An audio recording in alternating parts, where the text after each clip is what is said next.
मिश्रण होता है सरकार में, क्या कहेंगे? जो गठबंधन को नहीं संभाल पा रहे, मेरी तो समझ के परे है कि भाई ये लोग कौन सी दुनिया में ये लोग जी रहे हैं।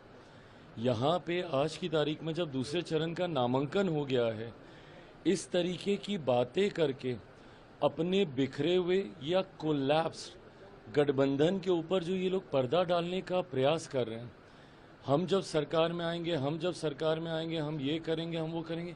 प्रभु आप आइएगा कैसे सरकार में? ऐसा गठबंधन आज तक कभी भारत के राजनीतिक इतिहास में हम लोगों ने नहीं देखा, जहां पे घटक दल एक दूसरे के सामने है। दूसरे चरण का और फाइनल नामांकन की पूरी प्रक्रिया समाप्त हो चुकी है, उसके बावजूद भी अभी भी नहीं पता कि कौन कितनी सीटों पे चुनाव लड़ रहा है, नहीं लड़ रहा है। एक साथ घटक दल कभी एक साथ बैठे नहीं।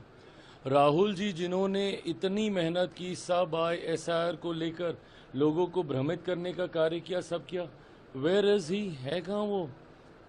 Completely vanished. इतना यहाँ पे गठबंधन में बवाल चल रहा है। क्या ये नैतिक जिम्मेदारी दो बड़े घटक दलों की नहीं थी?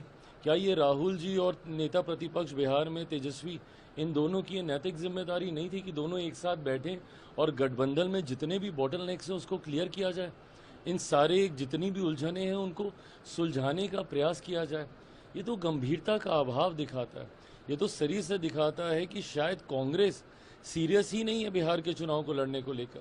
और ये हो भी सकता है, जिस तरीके से पिछले लोकसभा में कांग्रेस को राजद के द्वारा सीटें देने पे दबाया गया, हो सकता है संभवतः कांग्रेस को ऐसा लग रहा हो कि भैया एक बार फिर अगर इस बार ये मजबूती से अगर आ गए तो 2029 जो कि शायद राहुल जी के लिए ज़्यादा महत्वपूर्ण चुनाव है, शायद उसमें हम लोग को और दबाया जाएगा। इसलिए इससे अच्छा है कि गठबंधन का भ्रम बना रहे। अगर किसी को नुकसान होता है महागठबंधन में तो हो जाए। हकीकत है जितने भी ये लोग लोक लुभावन बहाने वादे जो भी है कर लें, हकीकत है 14 नवंबर के बाद बिहार में सिर्फ और सिर्फ एनडीए की सरकार बनने जा रही है।